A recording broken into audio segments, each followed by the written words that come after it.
boxes are empty.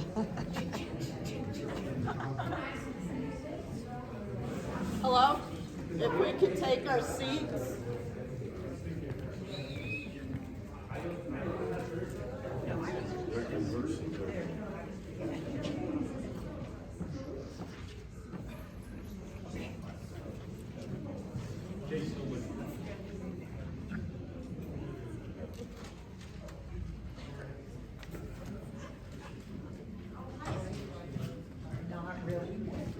All right. We have a quorum with 48 present.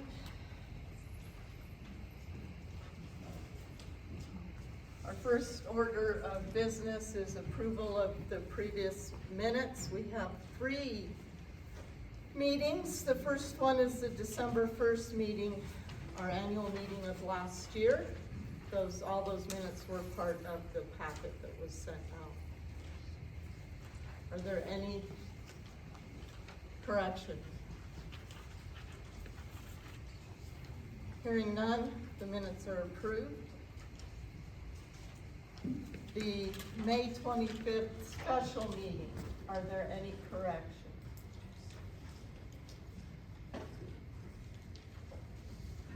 All right, the minutes are approved. And then the October 20th special meeting, are there any corrections? All right, those minutes are also approved.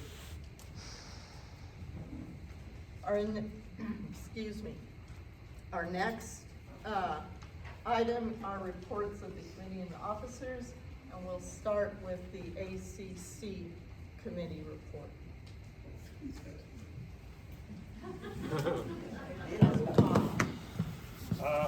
We've just had a couple, for redoing the yard, doing some paint and change colors, but everything was fine, no problems, and so I think everything is fine.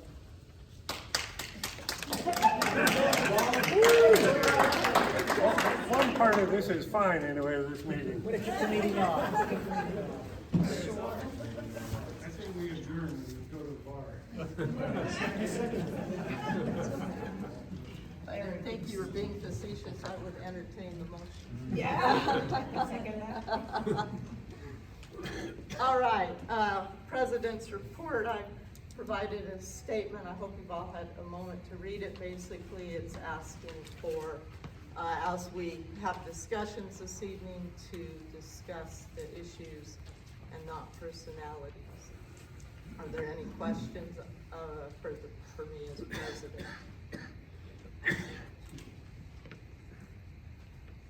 The secretary report, I provided an explanation as to the form of the minutes that are currently being taken. Are there any questions for the secretary?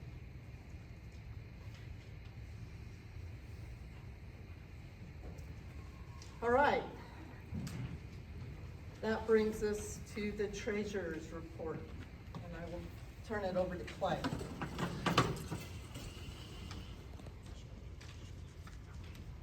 Okay, I have broken up the spreadsheet that was mailed out, and we'll go through it. First, I want to make a couple of other comments about what's going on. Okay, the Chapwood Index was started in 2008 because it was clear that the CPI had nothing to do with the actual inflation rate. And for Denver, for June until June, the inflation rate was 14.12%. And the Chapwood Index is not a gamed index. You take your top 500 items that people normally buy and just see how much they increased or decreased during the year, but it was all so these are the surrounding cities. If you go to the coast, the inflation rate's much greater.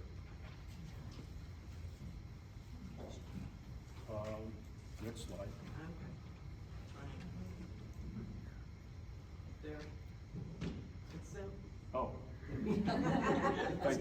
Okay, the CPI was gained starting in 1983. And you can see that the departure between the blue line and the red line is the shadow stats, which preserves the methodology of 1983 and before, versus the current. So the current shadow stats is at 17.2, which includes the entire country, versus what was in July of 18.5. But all we're allowed to raise the dues is from that July 8.5 number. And so that's what we did, 8.5. So the dues would now no longer be $51.30 a month, but rather $55.66 a month, which represents the 8.5. To review the 2022 projected, we have 54,157 will be anticipated by the end of the year, and the increase in dues is roughly $74,000 for the HOA. Okay, the next is projected administrative expenses. So you're aware we had a fair number of legal fees because we were going to do document revisions in 2022. But all of that got short-circuited, but the money, for the most part, was spent for lawyers' fees. So the $7,233 is for what was projected, but going from 2021 to 2022, there was another 5,000 that was actually a 21 expense, but the payment wasn't until January. So the actual amount expended is 5,000 more than that because of the deferred payment into January. There was another 2,000 of deferred liabilities, but they were non-cash. But the 5,000 was cash. So there's the administrative expenses, and proposed is also includes 5,000, and this is related to the uncertainty of whatever may happen, and also the possible conferring with the lawyer relative to the dog incident, which I don't know whether that'll be spent or not. It's just kind of a. Clay, I'm having a hard time hearing you. Can you speak a little louder, please? Okay. So the 5,000 relates to the possibility of having some expense associated with the dog attack.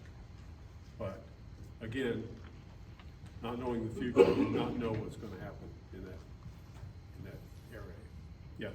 Clay, why is there such an increase in the accounting and tax prep proposed for 2020? Oh, yes. Not being an accountant, we had an accountant, when we had trademark, that accounting was done, and we paid for it. So Jen of the preceding board was kind enough to do the accounting herself. She is an accountant, CPA, but she was doing it for nothing.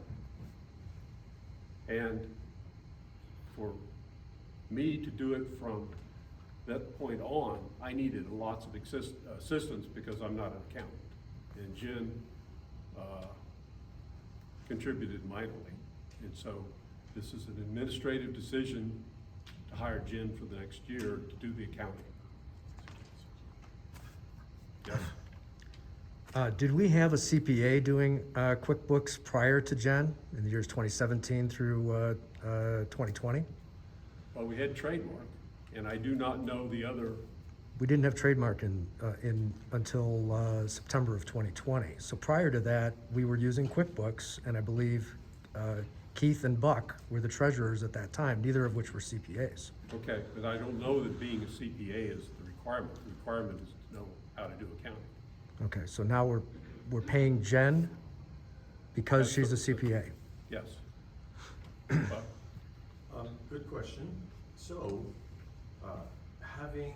when we set up QuickBooks after we lost, I forgot. trade, Chelliston, thank you. Okay.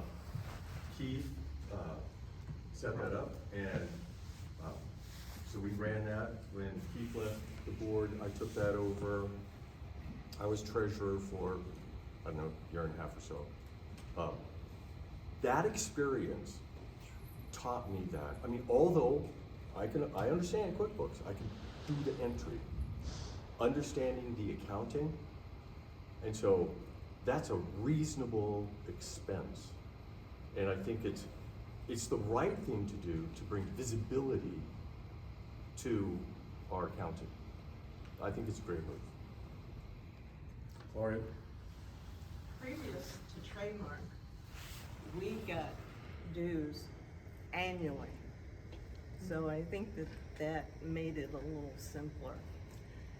But we did go out last year and ask, and the number there is mid-range of what we got. We got, anywhere from about 4,000 to you can't afford it, and more up towards the 6,000 to 7,000 for just bookkeeping. You know, accounting is a And- profession, and it's a necessary profession.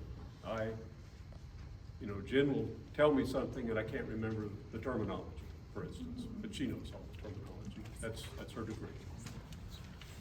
Yes. So we got bids last year.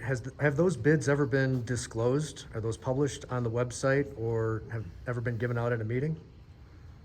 You'd have to ask the previous board that was from them. You can't hear it all? I asked if the bids had been published. Is there a speaker system here that we could use? You want me to get out further, in the middle? Okay. Well then. Here, let me get over here. See if I can read this one. No, you're gonna need to be more towards the middle. Okay, then I'll block people. Okay, give me the next slide. Well, there's not much to explain here. This is maintenance and repairs. We threw in $1,000 for fence repairs just in case the front fence blows down. But it's, certainly we do not have reserves to replace the fence along the south side. Backflow testing, we got the water turned off prior to the backflow testing, so we have to have the backflow testing in the spring and then in the fall. So there's twice the backflow testing. Okay, next slide. Now, with landscape, we have a contract which has limits on the increases, which are limited roughly to 8%. And because of that, basically I've taken those numbers and increased by 8%.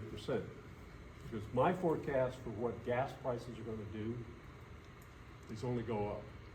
Because the Strategic Petroleum Reserve is being drawn down. I listened to all of Powell's talk today. There was not a single question about what happens to the inflation rate once the Strategic Petroleum Reserve exhausted by the middle of the year. And no discussion about the Saudis saying, essentially, we want prices to be $100 a barrel. So my projection is for higher gasoline prices. And so those numbers reflect those changes. Now, snow removal is for the sidewalk areas that the HOA has. Individual property owners are responsible for their own sidewalks. Well, the contract that, so Cutting Edge was taken over by Green Earth. And so they are restricted in what they can raise, but they had no snow removal contract. Well, he wrote a snow removal contract, the fellow at Green Earth, but reading it, I had no control as to when they were gonna come out. They could use anybody's prediction as to snowfall. They could even scrape on dry pavement. I would have no ability to say, no, you can't do that. The contract had a termination fee of $5,000 and would go for 3 years. And it's like, there's no way I'm signing that. Okay, and I've gone to several other people to try to get snow removal contracts that have been completely unsuccessful. So, my plan is to hand out gift cards to people in the subdivision to do snow removal on the sections that we need. I would much rather distribute that snow removal monies in gift cards. Because Herb is doing a very good job, definitely going to get gift cards. But kids, you know, there are lots of kids in the area, they could probably use a gift card too for help. So I haven't set up exactly how that formula would work, but I think that's the best way to deal with the snow removal for this section.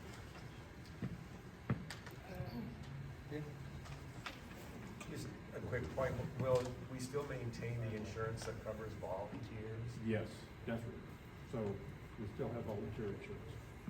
So are we just talking about snow removal on the sidewalks? What about the streets? The streets PID, Okay. and Buck will address all of that after this meeting. I don't know if I feel comfortable having neighbors doing that service. Well, we have had Herb doing that for. I know, but, I mean, he's been gracious enough to do it, but if he gets sick or something happens, we're without. Then we're left to our own devices. Right, so people, so yeah. But I have contacted several people and have never managed to get a quote. I think it's too small, and I think they're afraid of gas prices, and they're afraid of being stuck with a contract that they'd lose money on. Yes? So if it doesn't happen timely, we have a liability for the person who walks on the sidewalk if it's not cleared. That is one risk. That is a risk, for sure. So are we gonna be ready for that? Well, I'm asking for assistance, basically. Because I have been unsuccessful in getting the contract. Yes? Could you clarify what sidewalks are actually HOA The ones coming into the subdivision from Overland Trail? from Overland Trail, there's on both sides of the road. All the cul-de-sacs that have inns that have no houses on them, those are, and then there's what's that street at the far end, is that Bubbling Brook? Okay, at the end of Bubbling Brook going into the other subdivision, there's a stretch there, and that's about it. And the crossover to Wakanda? And the crossover to Wakanda. And in the center of the neighborhood as well, by the open area. Yes, That by the stretch, open that area. stretch area, and then on the other side going to the other neighborhood. Right. So those are the areas that are HOA sidewalks. I know Glenn did the center park by the green space this last time. And I don't know who did Wakanda, but so far, people have done it. It's mostly icy. Yeah, but if you scrape it, because I was out there doing it the first time. So, yeah, we should be talking not only about snow, but ice. True. Because we have people from other neighborhoods walking their dogs through our neighborhood. True, so So we're spreading be liable. salt and all of that. And I don't I know if need- I've seen that. Have I seen any salt? I haven't seen any of that. Never. We've never put salt in. Right, We've never put salt in. right. So, But that is an outstanding problem that I would appreciate help. Because it's safe. Suggestions and. Yeah, and set up a more formal system as to how we get that done. Yeah, So in past years, we've been told by the contractors that we need to have contracts in place by October. So isn't part of the problem that we're kind of doing our search at the wrong time of the year? well, I Most- started early. Okay. I started early. It's just that it's all fallen through so far. So- I think it's because what's the expense going to be, and it's not a big enough job for them to leap at. Okay. So for those of us that have been doing the ends of the cul-de-sacs and pretty much been doing that since the beginning, haven't been getting much assistance, now we get to hold out our hand and say, Yes. give us a gift card? It's right up there. You don't have to do that. You know. Right. You don't have to ask. It's available. but It's it needs to available. be documented. Well, Whatever gift card you're giving out, it's yeah, it I be mean, documented. I know, but it's in the budget. There's a certain amount of money in the budget that can be done. Have you actually had people sign up to do this? No, I need to get on it and get some sort of a system. You know, Clay, a couple of years ago, I think this issue came up again, and we were wondering who's gonna, shovel out or move the snow from these areas. And I went around and I talked to neighbors who were next to these areas, and every single one of them said, oh, we've got it covered. We do it. Okay. So, So sign up, so I have a sign up sheet for gift cards and let's do it that way, if we can. It won't be, I don't think I would spend the budget for the gift cards. I'm not gonna give out $500 gift it's a cards. kind offer. I've been doing it voluntarily though. I know, but you have gotten a few, gift cards. And we appreciate that, thank And we you. do appreciate it.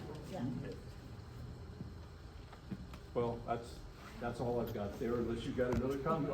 I want to change topics. I would love to. All right, Go ahead. well, yeah, sure. Administrative expenses, what are those specifically and why did it increase so much over last year? Is that the preceding slide? Yeah. Okay, go back Back to to- the preceding slide. I'm not sure. Previous. Previous. Previous, I can't read it. Oops. Very top, all the way to the top. Second one down. That one. No, it's still. One more. There we go. One more. And one more. That's in the middle, and there's one more. There it is. Okay, so we've got 5,395.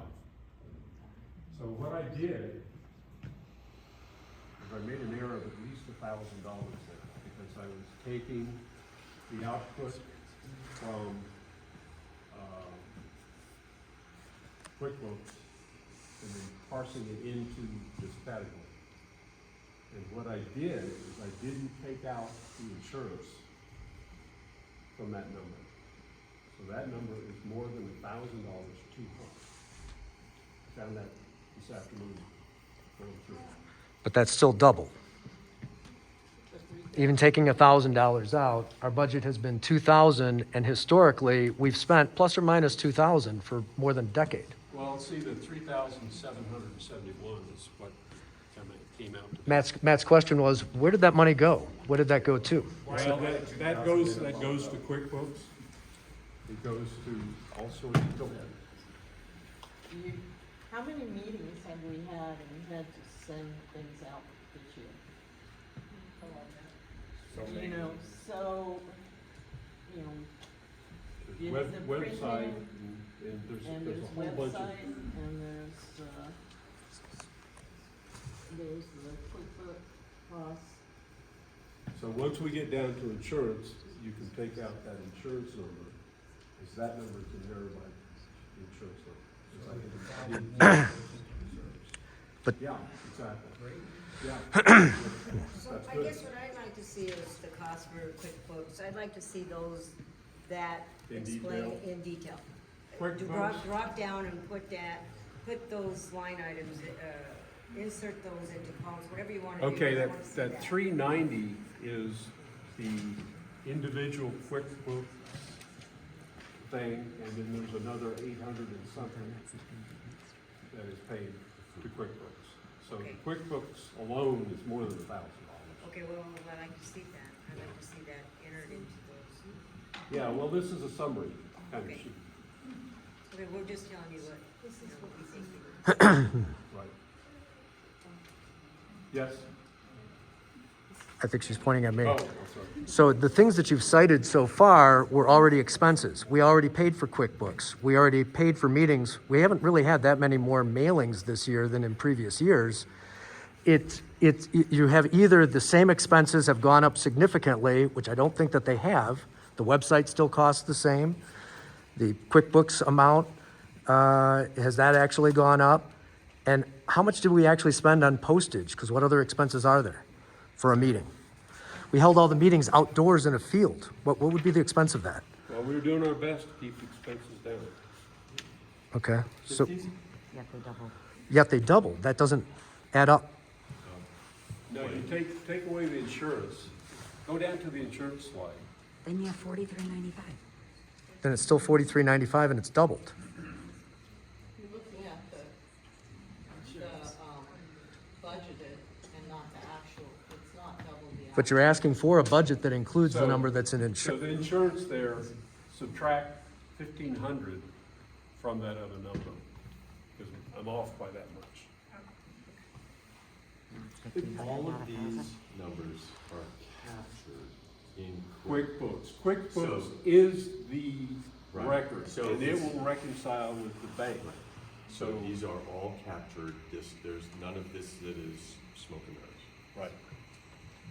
But we- So it all reconciles, it's just that me making up that spreadsheet, I made an error in that number.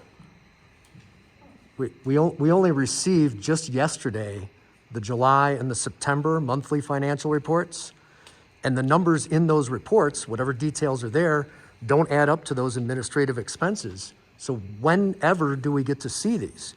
You're saying that there's things that reconcile and add up, but we've not seen it ourselves. Well, That, we're going to have an accountant that will be able to. who's another homeowner? Not an independent outside contractor. QuickBooks is the record, and it will reconcile with the bank. That's the way it works.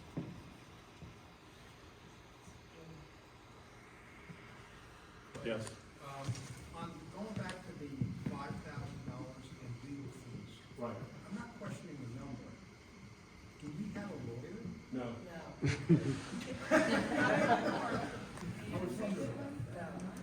No, we have nothing yet. Also, on the reserve funds, how much do we have in the reserve right now? We have 68,000. 890. What is the, 68,890.35, and that's for September 30th. And there's 3 months of interest to be paid at what rate? at 1.5%. Was the bank that we left, is that rate now 3%? Double what we're getting at the bank we moved to? That's an irrelevant question, Andy, let's stick to The the topic. reason we changed banks is because if the Internet Bank of Indiana suddenly closed its doors, what do? Much prefer to have a local bank. Because the Internet Bank of Indiana is not big enough to get bailed out by the Fed. Like Credit Suisse has swaps of billions of dollars going to Credit Suisse to keep its doors open because it is a critical bank. Because if you get into shadow banking and there's a quadrillion dollars worth of derivatives and those chains are broken, it's over. But we get $1,000 or more or less in interest per year because of that concern. $1,000 versus 15% of an inflation rate is peddling. But it's still $1,000 that would be in our reserves in addition. Yeah. was made months ago. This is- What's the decision that was made? Yeah, it's, But you could switch it back and get more interest in 2023, and it's a budget we're considering for next year. You know, I don't maybe like this to- discussion should happen at another time. If you have an issue, maybe you two should just. When would be a good time to have that discussion? Instead of bringing all of us into it, because I personally am not interested. Well, when could we have had that discussion? Because it wasn't allowed at any prior board meeting. Discussion several months ago in the summer when the switch was made and was voted upon. End story. And it can never be changed again? Well, I have something to say. We don't have a lot of money. So yeah, every little bit matters. it's negative interest rates. Anytime you go out and get a CD at 2.5% and the real inflation rate is 15%, you're losing 13%. It's stupid to lose 13%. Which I do have another proposal. Just the review. What's that? Is this the end of the review? That's the end of the review.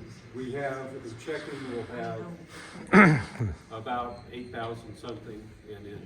So is our surplus accurate per what was printed there, that we have a surplus of $473? No, the surplus here of 13 is about accurate aside from 5,000. But for next year, the number at the bottom, is that accurate? There were some put into reserves. So if you go back a slide, there's some put into reserves. 5,000, I think. Okay, It hasn't been moved into the reserves yet, Andrew. right, but at the November 8th meeting, what was proposed and voted on was that we would have $5,000 of surplus. And this is a change from what was voted on November 8th. See the $5,000 right there? Okay, transfer, that's the difference. That will go into reserves. No monies have been transferred yet. Okay. Okay, are we done with that? Good, let's go on to the next slide. All right. There. Now, a lot of you did not go through the 70s. The decade of the 70s. Okay, you can see in 1970, the dollar was worth 100% on that slide. And right now, it's worth about 2% of that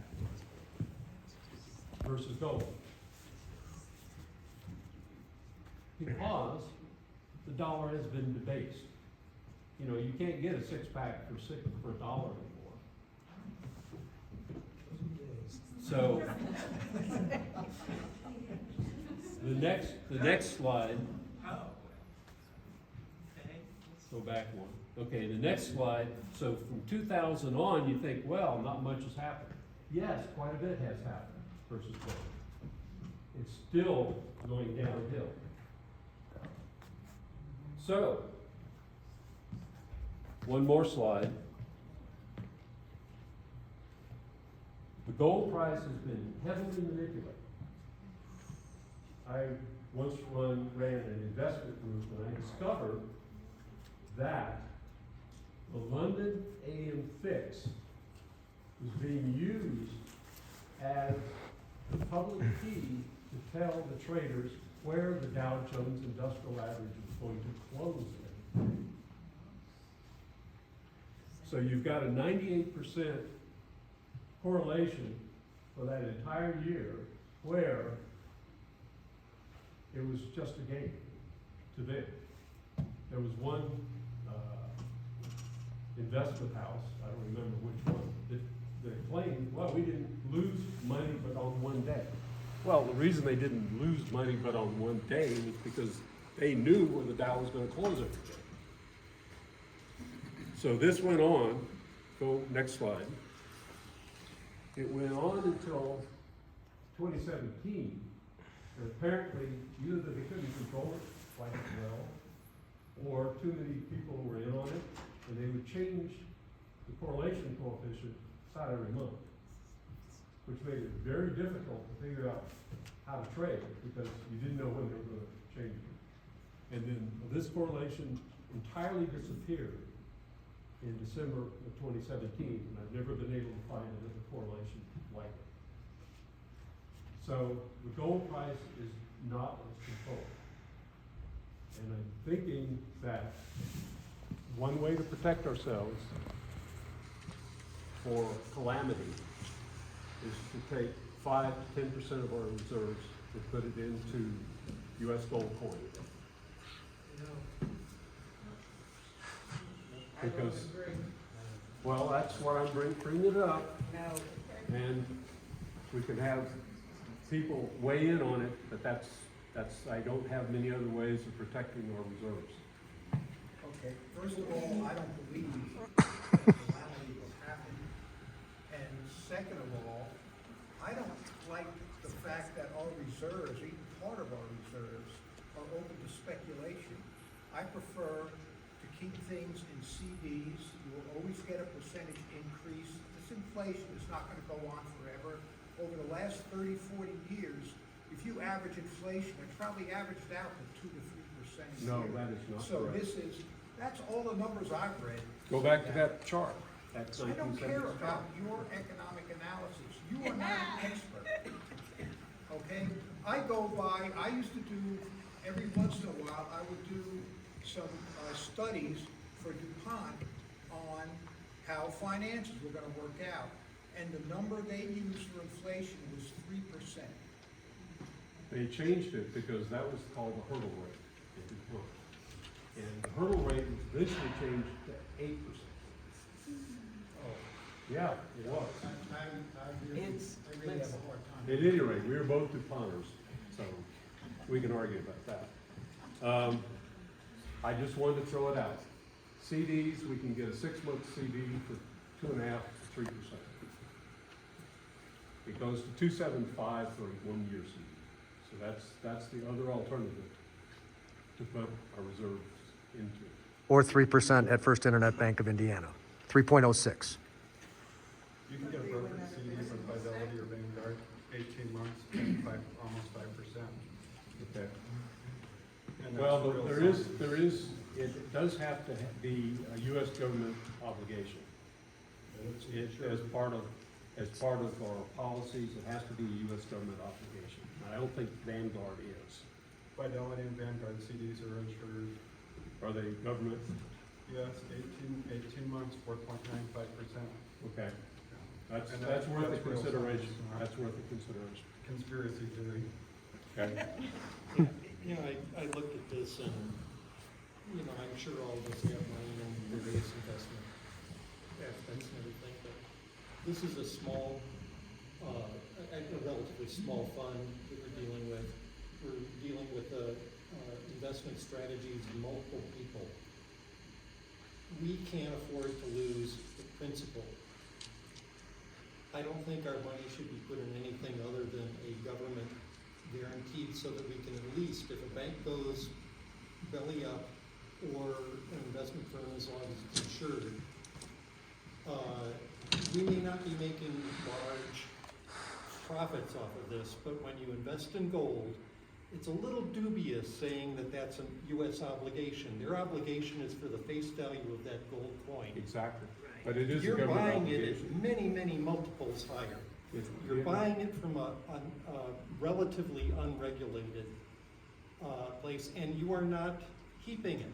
And if our treasurer was actually keeping the gold, I'd look into their vacation plans. Yeah. Deeply, okay? Yeah, I think it's that- an incredibly risky investment for no matter, even if it was 1% of our fund. We need to retain our principal. Everything else is gravy. Okay, I respect that. I wanted to ask that. I think you have a great point. I agree with that, and maintaining liquidity of these funds, I think is an important part. And it's not like we're dealing with hundreds of thousands or millions of dollars. Right. So I tend to agree with your point. If banks start to go bust, I think we've got more to worry about what's in the HOA. Say that again. If banks start to go bust, I've got more to worry about than what's in the HOA bank account. That's true. It would be really bad if nobody could see the children like to keep the grass cut. Yeah. So aren't the reserves intended, that the reason these were created was due to special assessments for an expenditure on fences? Is that not correct? No, the reserves were not created for that. There was a special assessment to pay for a fence. We've always had reserves. That has never changed. Okay, are we ever going to get the fence? We got It was to be the entire neighborhood, not just one side, for the benefit of the neighbors on that side.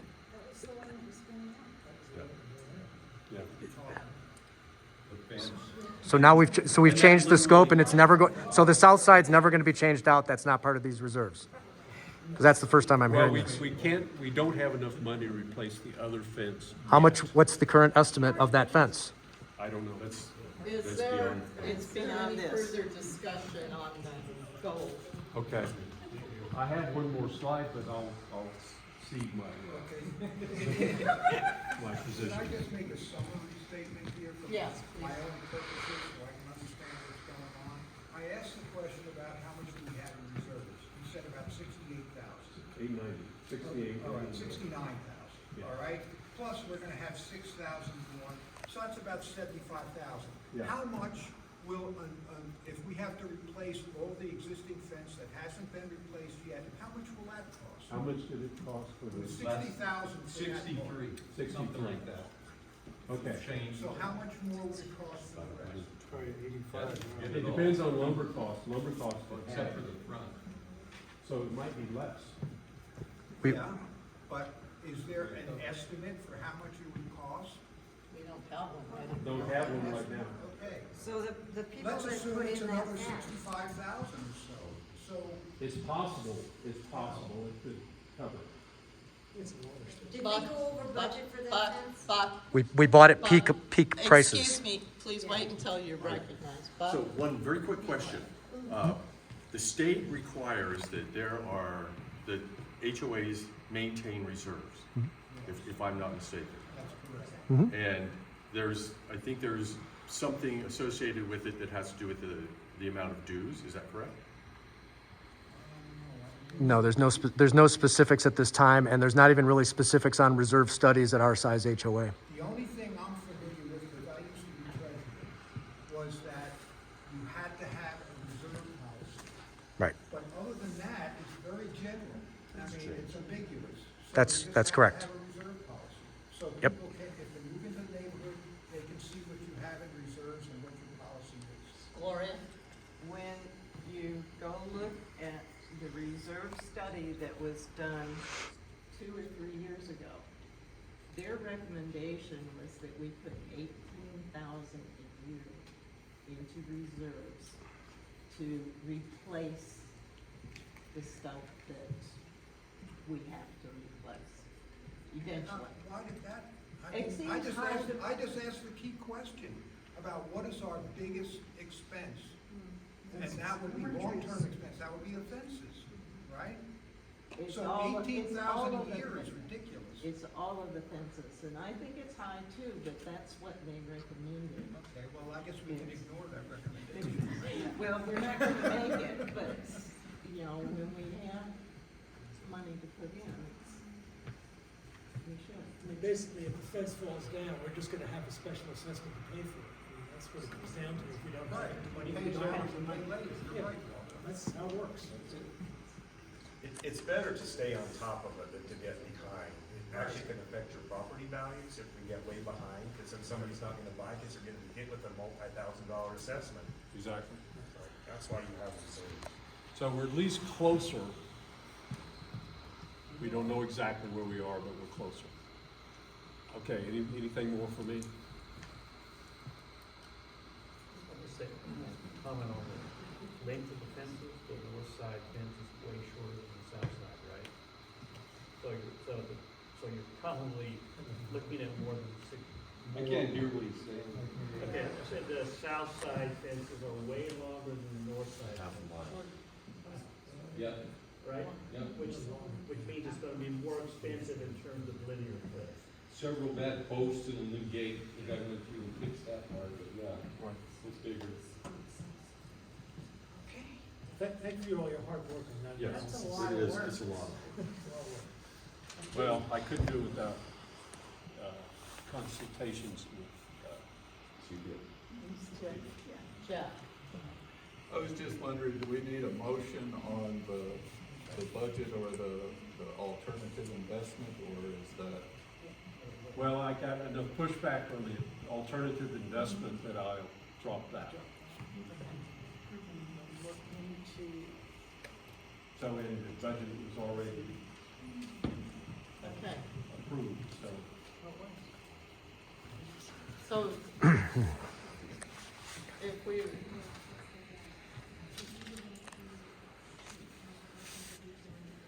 okay, the next item of business is old business, of which there is none.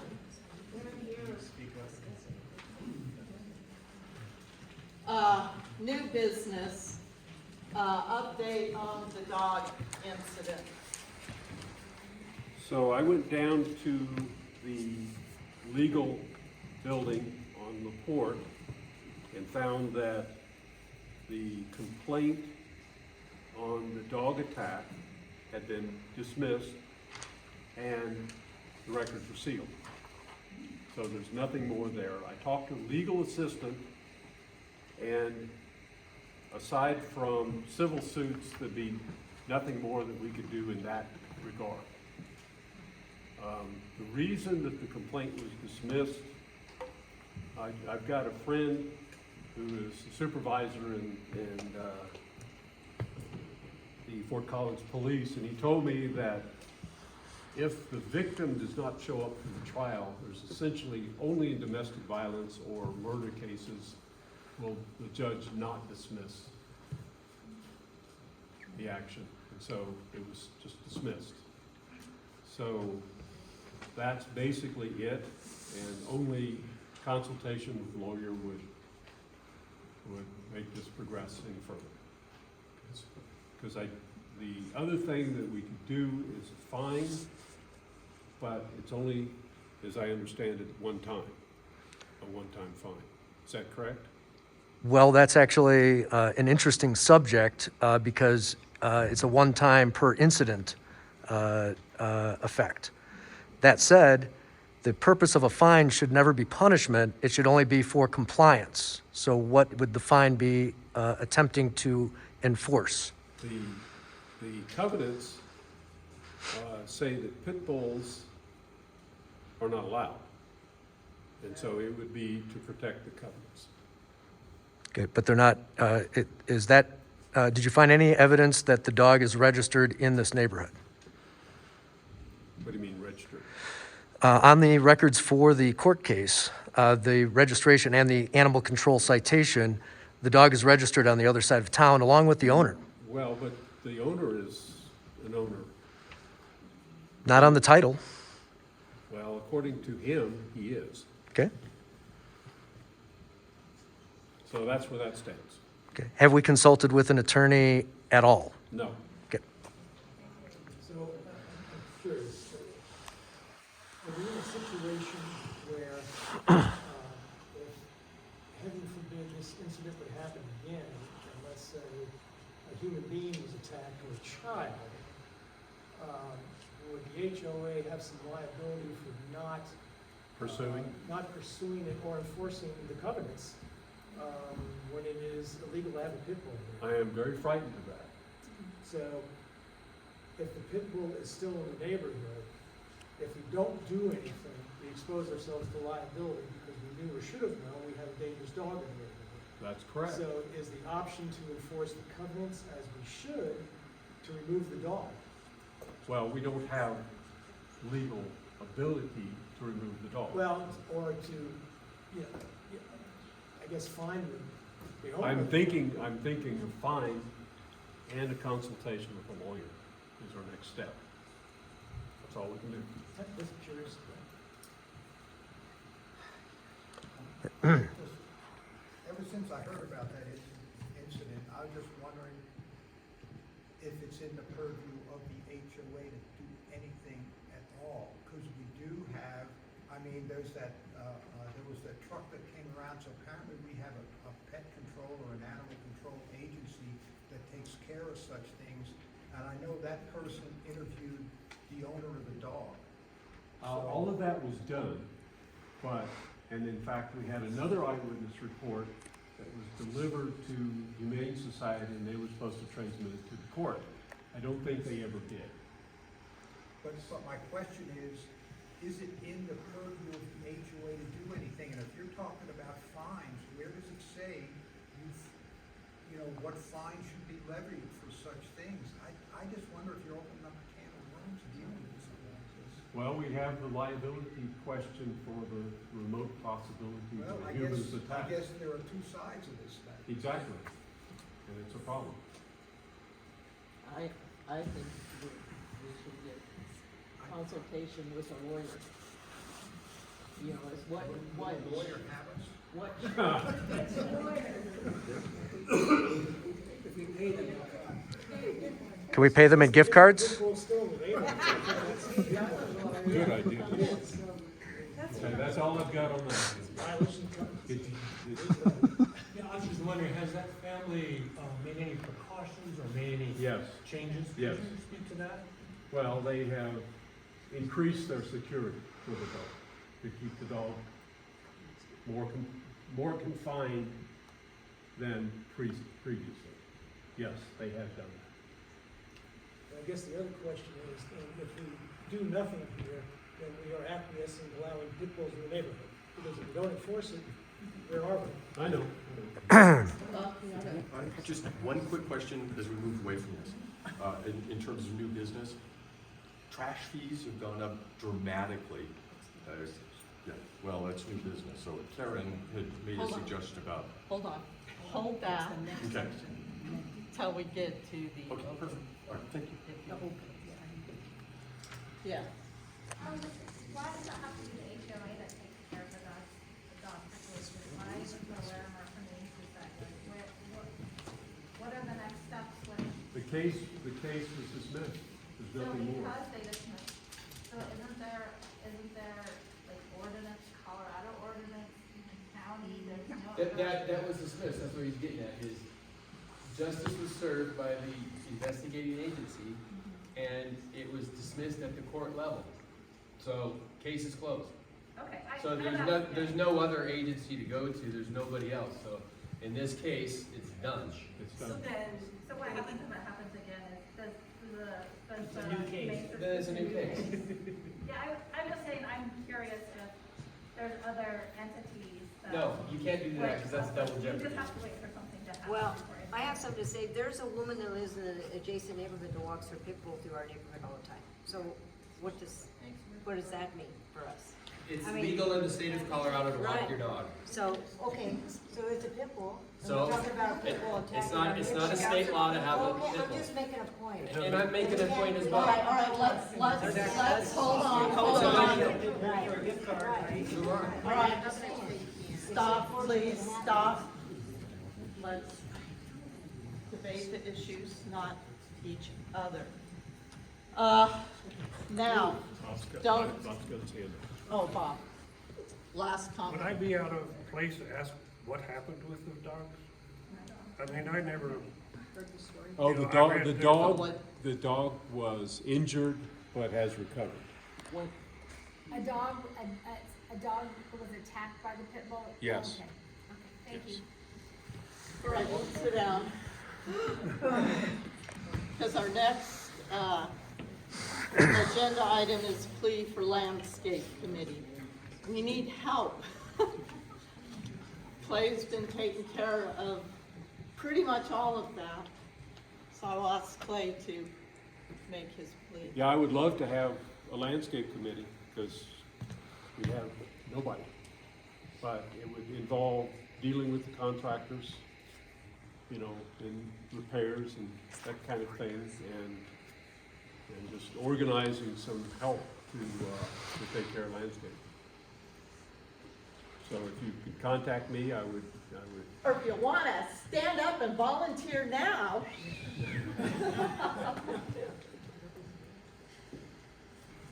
All right. So just contact me if you have a hankering to deal with some of the landscape issues that arise normally. Okay, our next item is the election of directors. We have 3 open slots. We have 2 3-year slots and 1 1-year. Excuse me while I find my notes.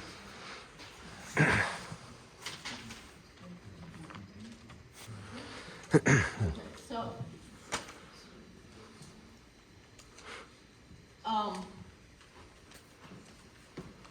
the way we're gonna move forward is nominate for the 3-year positions. We have 2 open positions.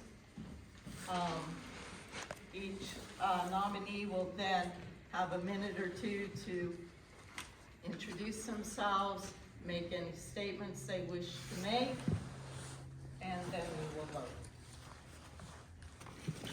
Any questions on the process? You've been given a pink and a green. Thank you. Pink is what is our first color that we're gonna vote on. Okay?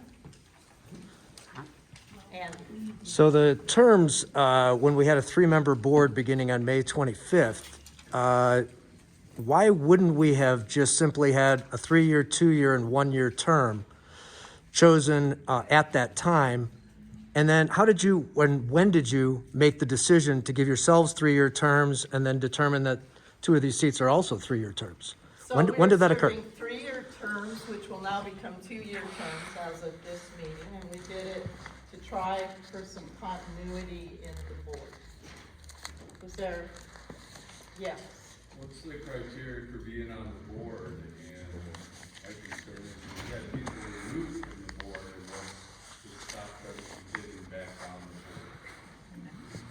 board. So the criteria to be on the board is a member of the community, basically a warm body. And anyone, we have no rules against someone having, anyone having been removed from the board running again. And I'm sorry, there were 2, you had 2 points, correct? Was there another one? Okay.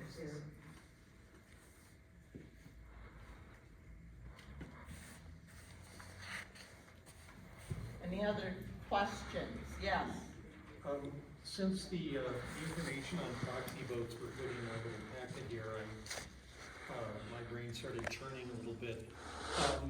Could we be allowed to know how many proxy votes will be voted on by someone and how many members hold proxy votes before the election? We have that information. I do not have that right at this moment. It's all recorded. It is all recorded and And we have it here? Yes. There's 50 homeowners here, plus the Which proxies that includes the represent proxies. proxies, so there's gonna be 50 votes. So anybody that isn't here that has signed a proxy? No. Is that what you're saying? No, A lot of people no. didn't turn Well, out. that's what I'm curious about. Yeah. There's 84 people 50, live in our neighborhood, 50, our quorum is 50 tonight. We have 87 households. So there's, 37 My question not is, voting. how many proxies will be voted and how many people hold proxies? I do not know the answer to that If it's at this here, moment. we'll check it out later, okay? All right, the floor is open for nominations.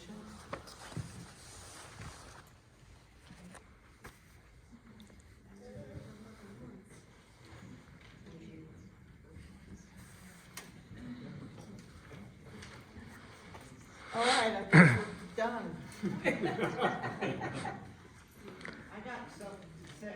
Go ahead. I don't think people wanna get on the board because of all the bullshit that goes on. I can certainly understand that. And I don't blame anyone for not wanting to be badgered and bullied and belittled. Exactly.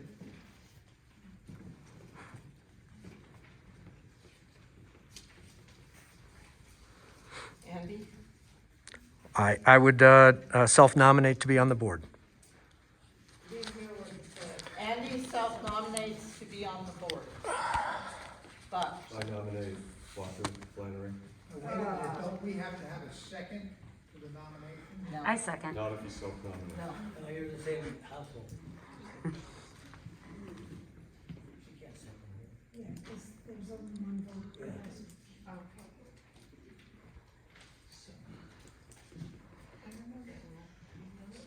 You nominees, you are, That's what we need, a second. are, you don't need a second. So we have two. Walker, nominate himself? Buck nominated Walker Flannery. Oh, I didn't hear that. Buck's on the PID. Do both. Buck's on the PID. And landscape, you should do that. Yes, that's an excellent, excellent. They go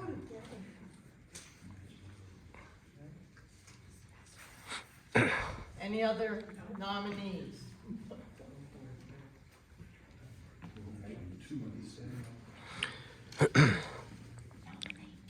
Andy? So at the May election, you had top vote getting, and after the November 8th meeting, you stated that it was going to be top vote getting for 3 seats. Are you changing the procedure this time? And was that voted Andy, upon? I don't know what you're talking about, and we're on nominations right now, so please. Okay, well, that might affect somebody's choice to not be nominated or consider nominating We're themselves. considering the 2 3-year terms. Any further nominees? Bless you.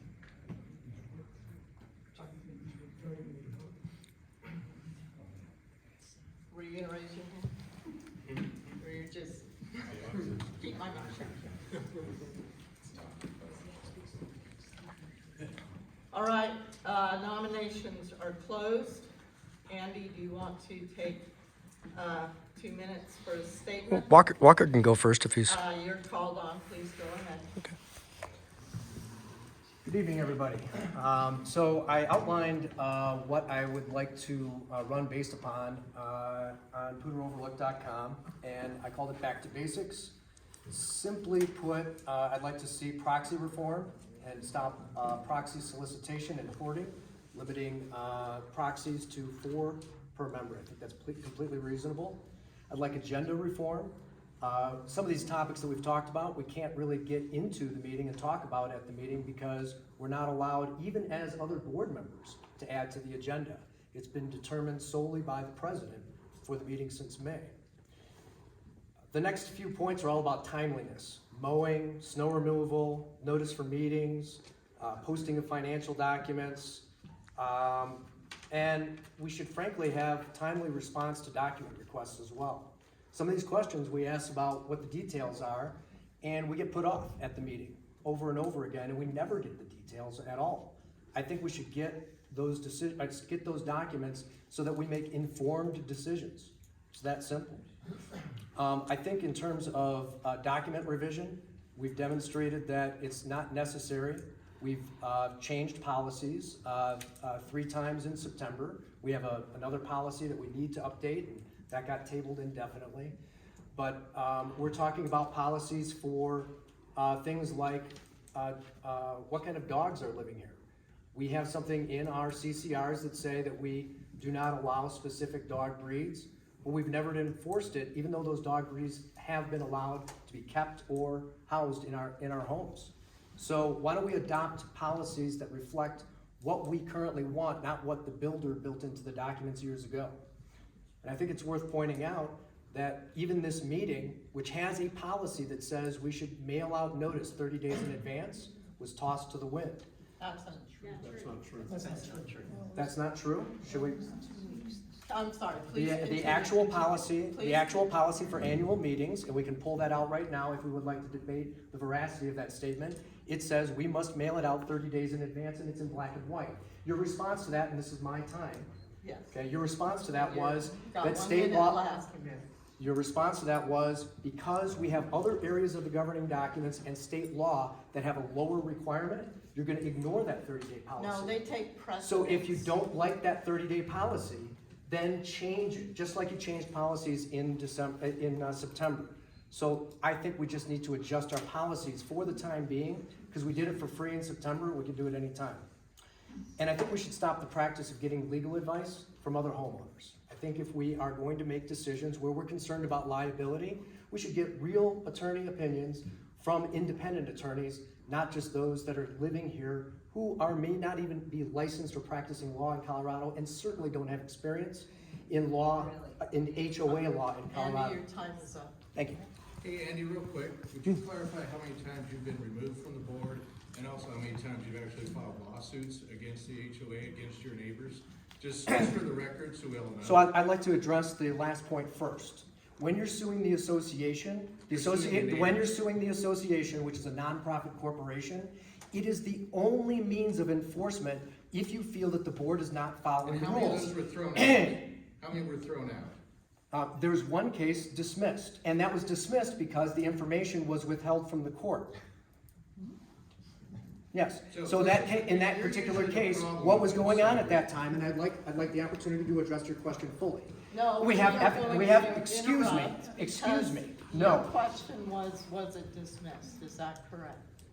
Correct, and on what basis? No, he just asked if it was dismissed. So why can't I ever explain this? I'm put on trial every single meeting, and I'm never allowed to fully explain it. I get cut off at every single meeting as soon as I explain that there's FHA law, and there's a difference between interpretation of FHA law on hostile environment harassment. I took that case to a district court.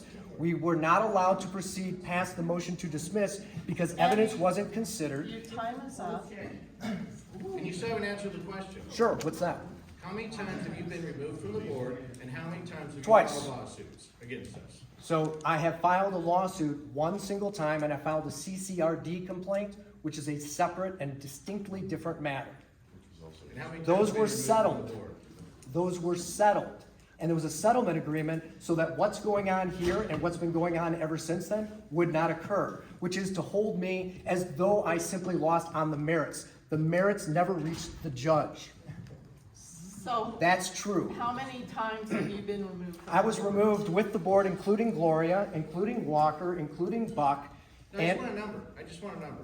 The answer I've already said twice already is All right, twice. all right. At that time with everybody else, and I was the person who gave the evidence for the removal of the other board members, which gave rise to the lawsuit. We will now allow Walker if I'm walking Flannery, I'm not gonna get into a spitting contest with anybody. I just think, this board needs as much support as it can, it needs more bodies. Running the HOA is not a fun job, and there's work to be done. And I think more people that get involved in some of these committees that Clay's asking for. Landscape is a real big one. I mean, that's basically what we're here for, is maintaining fences and mowing lawns. So, like I said, I just want to help out the board. You need warm bodies, and I'm willing to do that and suffer the slings and arrows that may come my way. Thank you. I have a question for you, Walker. Sure. What have you learned from being removed from the board without our neighborhood knowledge? That would take a day or two. I think there are a lot of voices that need to be heard and considered that can offer this HOA and the running of this HOA with some expertise. I think there's a lot of folks out here who are very intelligent people and have a lot to offer, and I think they need to be heard from and hopefully get involved. I think that's the biggest issue, is getting people involved, not just sitting on the sidelines. I have a question. If we need to remove a dog, and the board fails to act, would a homeowner have to file a personal lawsuit against the association to get that rule enforced? I don't know, I'm not licensed to practice law. Okay, is there any other option for enforcement besides private litigation for enforcement of the CCRs? Any other option at all for dispute resolution? I'm not familiar, I just don't know, I'd have to research that, Andy, I don't know. There may be options, it's something I don't know off the top of my head. Thank you. Yes. I just have a statement, not a question. The last board, there were 5 of us, and we worked a ton. And there were 5, and the 2 that are running today were the bulk of our work. And I find it frustrating, and the hypocrisy of get involved, join the landscaping committee. Are you kidding me? Like, the emails that we received from these 2 individuals were horrific, that you're my neighbor. I don't treat my enemies that way, the way we were talked to in emails. So that's my only statement, is I find it amazing that you want me to join the committee. We've been here since day 1 when this neighborhood was built. And in the last 7 years, it's like, wow. The contentious behavior is unbelievable to me and disgusting. You're here, I agree with you. So maybe we need to stop self-governing our HOA. I mean, I think Nobody that- will have We it. can't tried get a it. manager. I know, but I'm saying we need to revisit it, because neighbor. Well, because of certain individuals, everyone's fired us. We don't have. Well, We can't get an attorney, we can't get a management company. maybe we don't need an HOA. Yeah. And who's gonna take care of the commonly held We just talked property? about hiring an accounting firm to handle, we can have. Let me hire an tell you what accountant happens to- if your wait a HOA minute, you- goes away. Just wait a minute, let me finish. We have, accounting firms that can pay our bills and take care of the things that we need to be taken care Let of. me tell you what happens. You don't pay dues anymore. You don't enforce the rules. Nothing gets taken care of. That's what happens if the HOA goes away. Ask Dora, they will tell you. But we're fighting with each other. The neighbors have animosity toward each other, that's not good. I don't disagree with that last statement. I know a lot of you don't like me the way I run the meetings. I am abrupt and blunt, and I am doing my best to enforce the rules as I interpret them. And it's not to everybody's liking. I'm sorry about that, but it is what it is. Let's be honest, most of the problems are down to very small minority. So, let's get back to the election. There's the 2 nominations. There, we have 2 nominations. Yes. Point of information, how many votes would an individual need to have to be voted on a board? In other words, if there were a very small number of votes for either one or the other candidates, would they not be able to serve, or would one vote get them on the board? So it depends. If it is a contested election, majority, they have to have a majority of the quorum that are allowed to vote. If it is uncontested, we have no rules about what it takes to be on the board. 1 vote gets you on the board. So is this contested right now? No, because we have 2 open We slots. have 2 open slots, so we're not voting for 1 slot at a time. We need, if you want a contested election, we needed 3 candidates. Want to reopen nominations? I don't see anyone jumping up. Yes, sir. I would like to move that we reopen nominations in the event that there's a third or fourth individual who would like to be considered. Is there a second? Second. All in favor of reopening nominations, please signify by raising your hand. All opposed? It passes on hand. Give me a second while I capture that. I'm sorry, what's your name? Yeah, Tom Guter, Guter.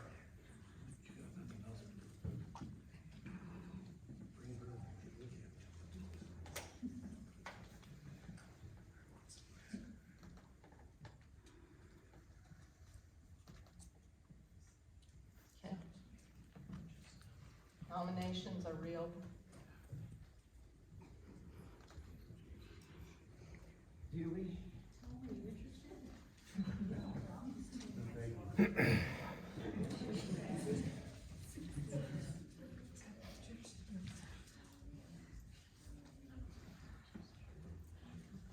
All right, nominations are closed.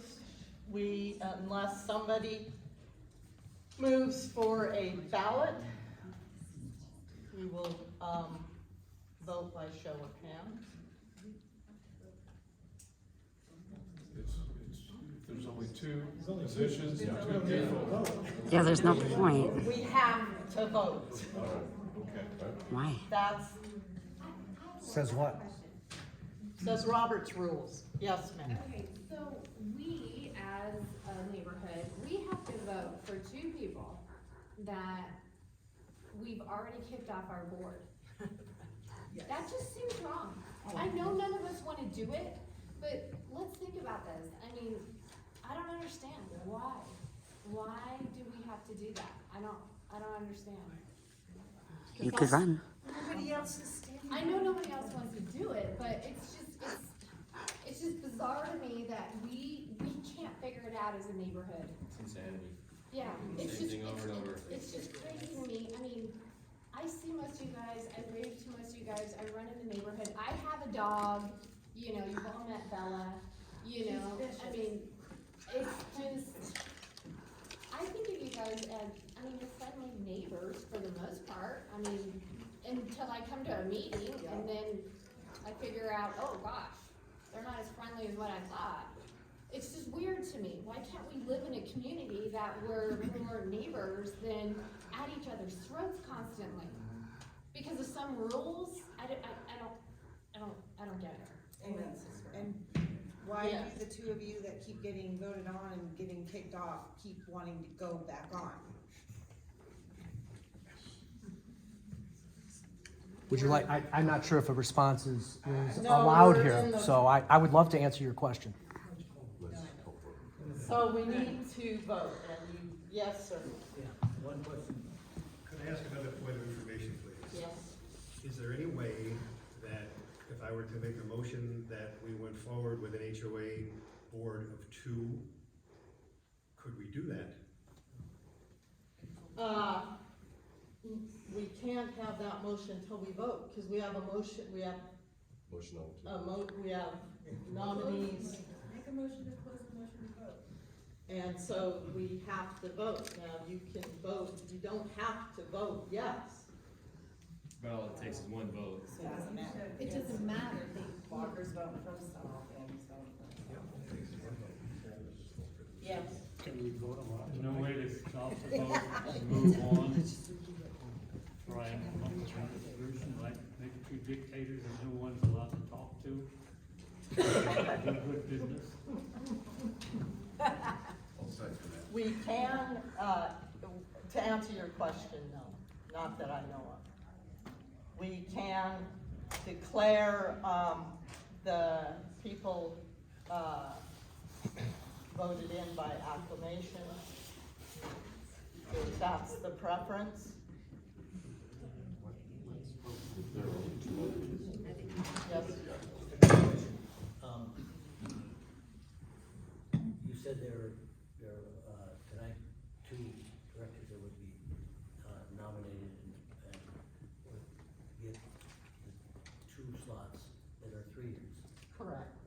would still proceed to do another one with the one, with the, Correct. to get one slot. So in effect, to eliminate the problem right here, you need two people. So we need to move on. Yeah. We're running out of time and the PID is scheduled for 8:30. So, hearing no objection, Walker, Flannery, Andy Mowry are elected. Objection. Yes? Due to what's been going on here, I believe we should at least do a hand vote so these two candidates understand the support or lack of support they have going on to the board. Either secret ballot or hand vote. I don't think acclamation is the way to do it. I think you don't have to embarrass anybody to understand. I mean, I've had this treatment in May, so you tried to embarrass me with 5 votes at that time. And at that removal meeting that you're bringing up, I got 12. Good for you. Right. So here's the issue, okay? Why don't you tell me what the problem is with either of us? What is it? This is not the time. Okay. I hear Then what why don't we you're have a vote? saying. I think we need to wait. We on can't. this vote. We can't. On a Well, motion. there's just too much going on right now. Everybody needs to think about it and feel pressured to vote. So, Walker, Flannery, and Andy Mowry are elected to the board. We have one-year position open. Is there anyone that would care to run for that? Point of order, I do believe it'd be very wise for a vote to actually occur with Walker and If you want to vote, somebody has got to make that motion. otherwise they've never been elected. I think you were making that motion. You were making the motion. Any words, but that's, I make the I motion. apologize, I misunderstood what you were saying. Is there a second? I'll second. All right, take your green or your pink slip, write down Walker, Flannery, Andy Mowry on the pink slip. Do not use the green slip, please. And we will, because the PID meeting is scheduled for 8:30, we will count these votes and announce the results after the PID meeting.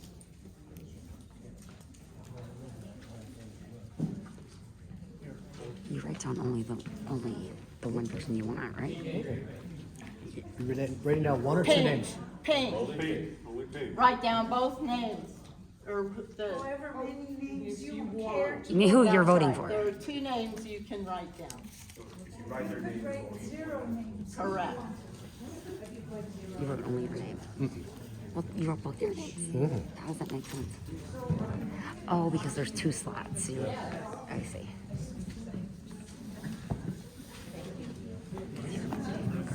I'm a slow writer, and then I'll take it away. Out of the shadows and into accountability.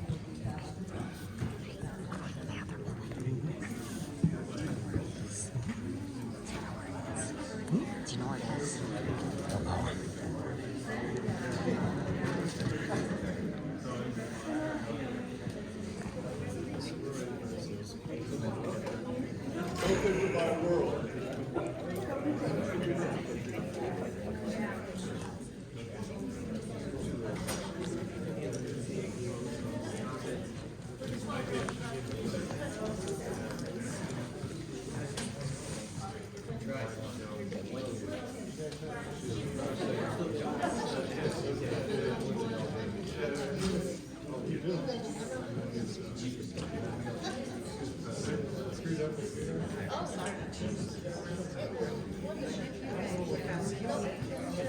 All right.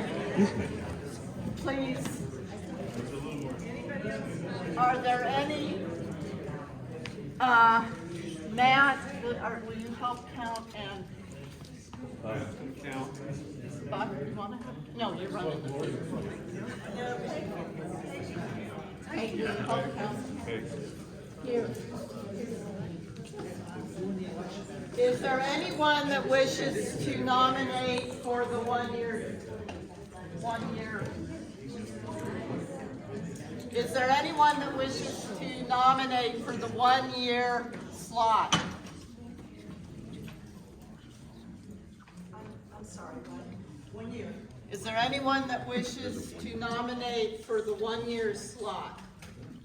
Because there's 5 board members currently available, 5 positions currently available, so there's 1 more board member that can be elected. Hearing no nominations, that slot remains vacant. Oh!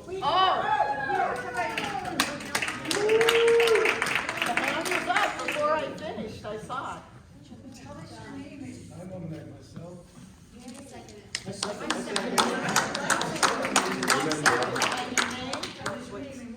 John Turner. Oh, of course. Any other nominations? Those nominations are closed. Do you wish to vote on this nomination by secret ballot? Acclamation. All right, welcome to the board.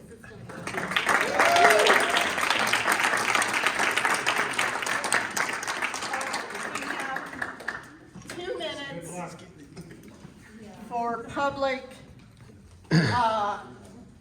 comments. Buck. The cost of trash in our neighborhood has gone from $35 to $71. Karen has volunteered to look into options for the neighborhood.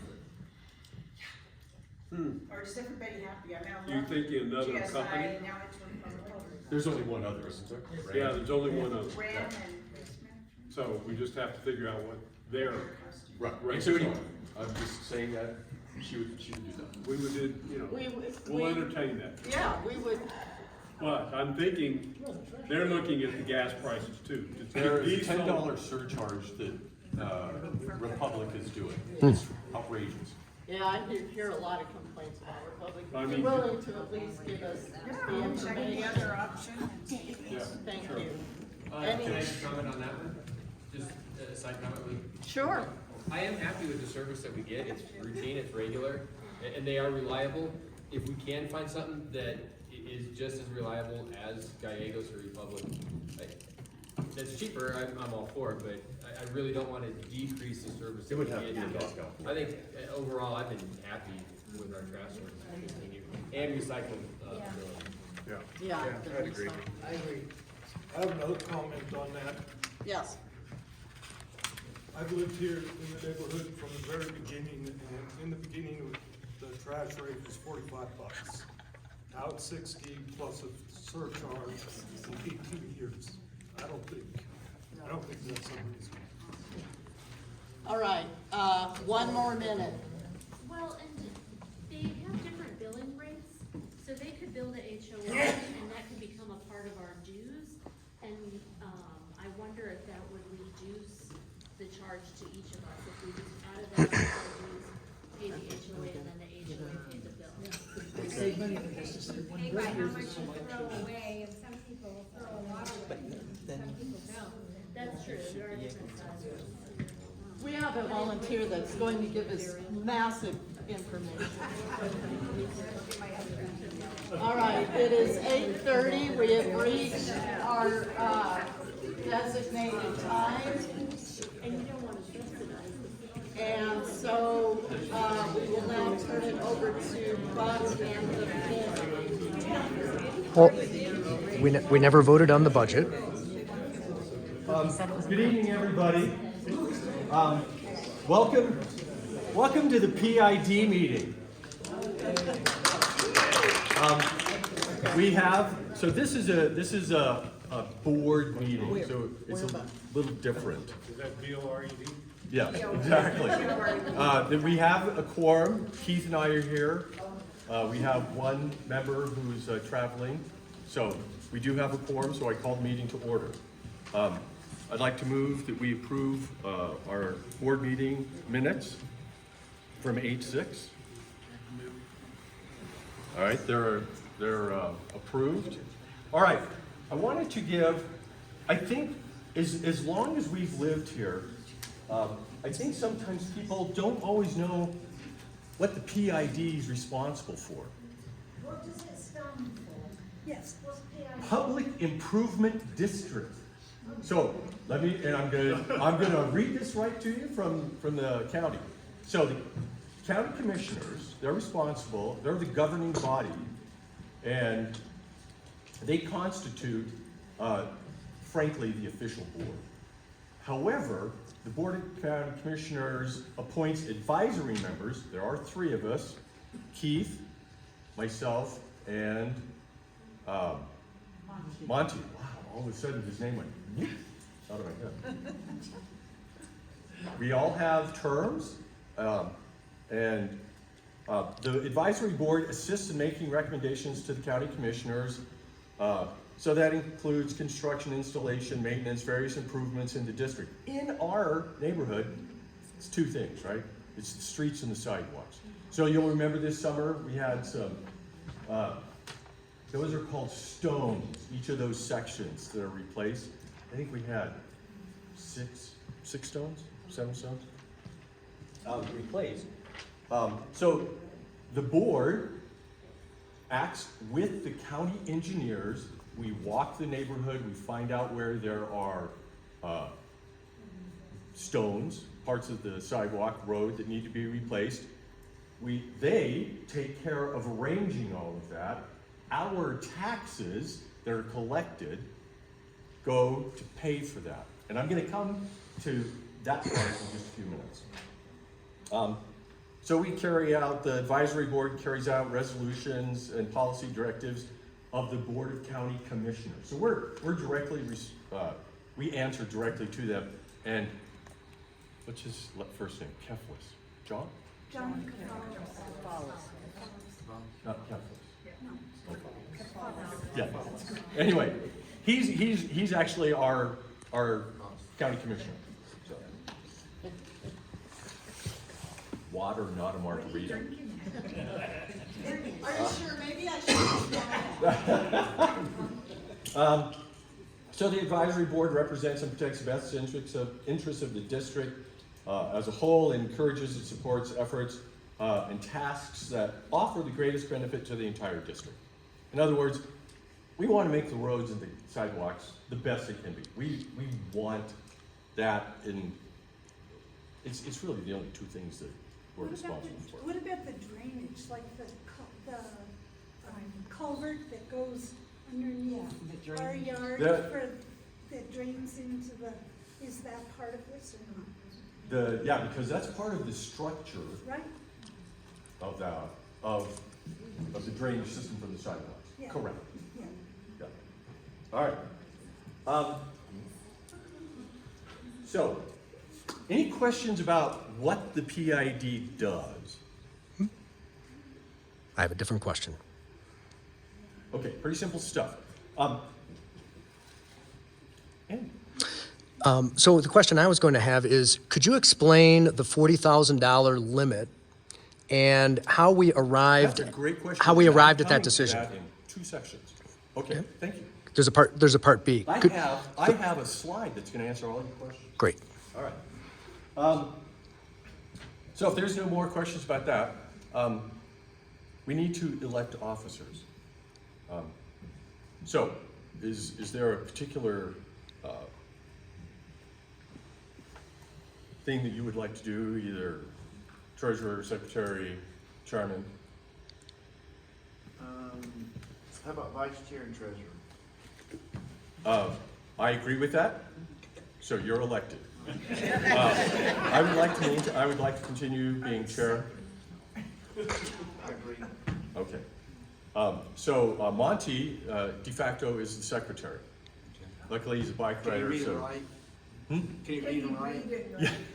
He's a literate man. He's a literate man. Okay, great.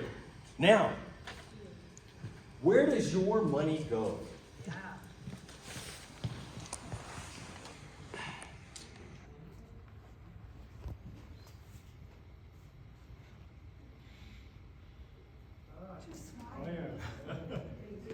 Hang on.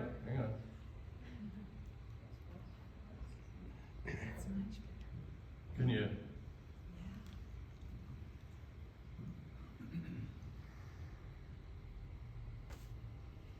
All right, so the county collects our taxes, and as they collect them, you can see it adds up. This year, they've collected $33,000. That's through November. So this statement is through the end of November. There are a few interest allocations that pop in there that add to our total, so that's always good. You'll notice down here on roads and construction that there is two expenditures. One was for the sidewalk repair and one was for crack sealing. So we have both of those. Now, Monty and his eagle eyes this morning, there are things that I'm good at, but sometimes I miss things. You'll notice that $8,900 there is an encumbrance. See it on the bottom, blue, it says 8985. So when the county issues a PO for work, they issue a PO that says something like, we're gonna have this done based on our past estimates, it's gonna be $18,000. That's the PO they cut. Well, it turns out they only spent $93.24 and $10,151 on those two expenditures. So there's $8,000 that was encumbered funds from the process of issuing POs. That goes back into our total at the end. Yeah. It's a rebate? No. It's for next year? No, it'll come back in at the end of December. So, yeah, it goes back up. Okay, now, questions about money? All right, now I'm going to come to Andy's question. Fine question it is. Okay, this is a Mongo spreadsheet. What this spreadsheet does is the county gives this to us and it says, this is when we plan to do work. And so this was from May. At that time, our taxes were approximately $31,000 that they were going to collect. Well, when you start looking out,